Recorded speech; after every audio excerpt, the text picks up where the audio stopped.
हमारे बुजुर्गों ने लिखा 5 चीजों पर सहाबा और ताबीन कारबंद थे, इन बातों को नहीं छोड़ते थे। लुज़ूमुल जमा, अपनी जमात एक फितना परवरी नहीं, बिल्कुल इख्तिलाफ नहीं। वत्तिबा सुन्ना, दूसरा सहाबा और ताबीन रसूलुल्लाह के रास्तों पर चलने वाले थे। व इमारतुल मसाजिद, और मस्जिदों को आबाद करने वाले थे। व तिलावतुल कुरान, वो कुरान की तिलावत किया करते थे।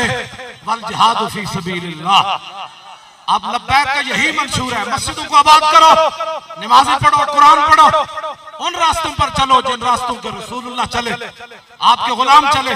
छोड़ दो सारे रास्ते नु, कौमें तो जानते ही नहीं है कौन है। तो यार दी गल सुना मुल्ला, तो नन्हे पेंडे पा मुल्ला, ना इल्मा में फंसा मुल्ला।